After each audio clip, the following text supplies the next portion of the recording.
आरक्षण की जब चर्चा आई, माइनॉरिटी की जब चर्चा आई, तो मेरे पास बहुत बड़े बड़े नेता आए, बोले महाराज आप जैन समाज के लोग आरक्षण क्यों चाहते हैं?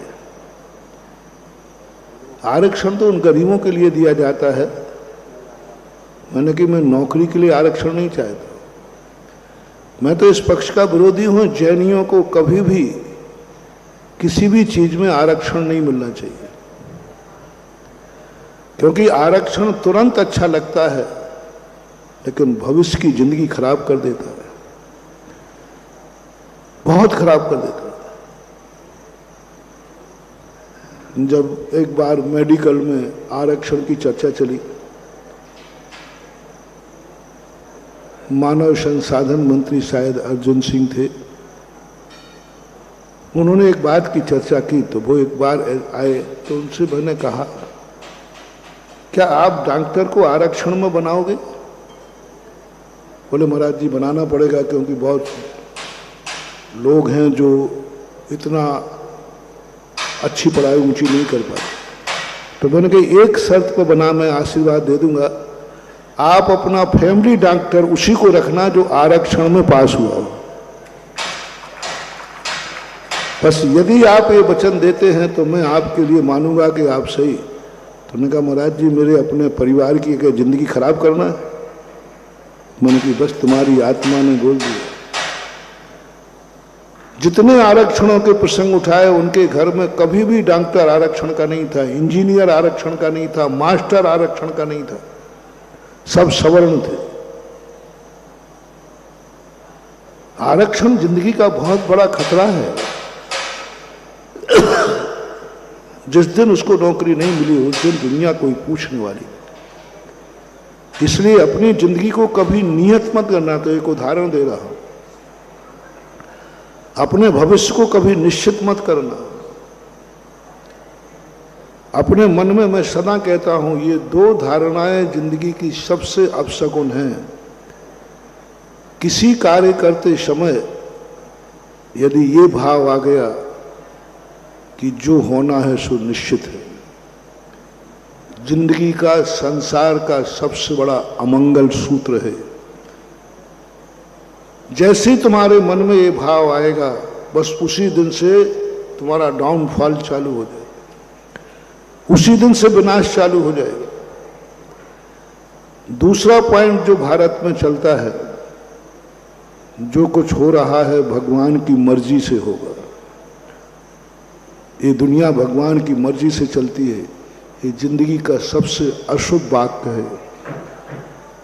अपनी जिंदगी का यदि डाउनफॉल चाहिए, विनाश चाहिए है, तो किसी कार्य को शुरुआत करते समय ये भाव आ गया होना तो वही है जो भगवान की मर्जी है। बंदियों जिंदगी बहुत खतरे में पड़ जाएगी, कुछ नहीं सब खत्म तुम्हारा। तीसरा पॉइंट है जैन दर्शन के अनुसार जो किस्मत में लिखा है वह होगा। जो किस्मत में लिखा है वह होगा, यह भाव यदि तुम्हें कार्य करते समय आ गया, समझ लेना तुम्हारी जिंदगी जीरो, कुछ भी नहीं, सब खत्म हो गया। जिंदगी में ये तीनों वाक्य कभी नहीं आना देना। भगवान समय पर जो होना है वह होगा, भगवान की मर्जी है वह होगा, किस्मत में जो लिखा है वह होगा। ये कोई चीजें नहीं बनती।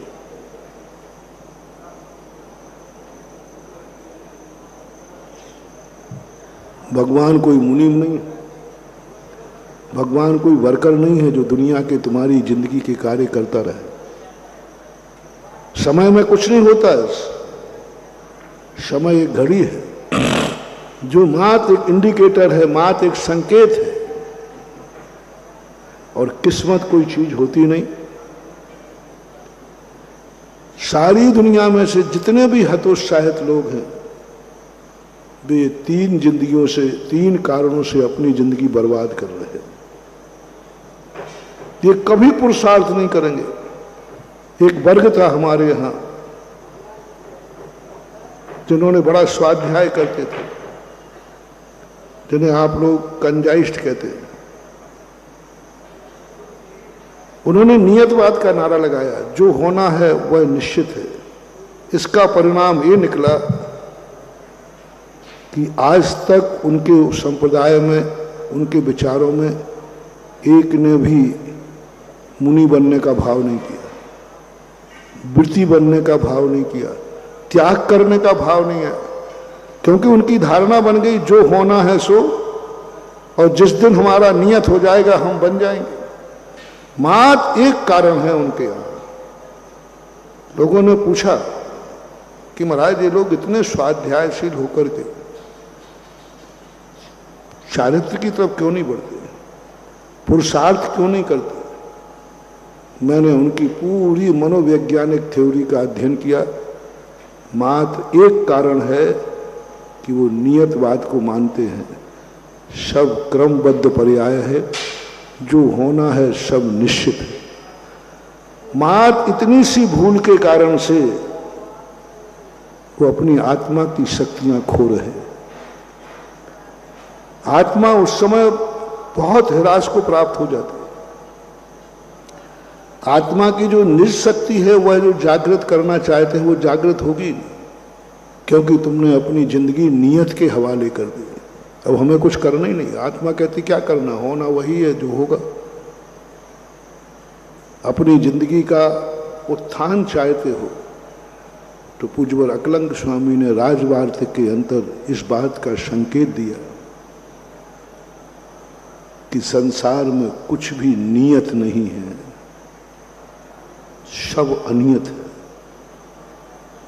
मोक्ष जाने का काल नियत नहीं है, मंदिर जाने का काल नियत नहीं है, खाने पीने का काल नियत नहीं है, सोने उठने बैठने का काल नियत नहीं है, जन्मने का काल नियत नहीं। गजब तो जब है, आज तक किसी भी तीर्थंकर के सौधर्मेंद्र ये घोषणा नहीं कर पाया कि भगवान का किस दिन जन्म होगा। जय हिंद। अगर आपको मेरी वीडियो अच्छी लगती है तो प्लीज़ मेरे चैनल को लाइक करें, शेयर करें और सब्सक्राइब करें। Thank you.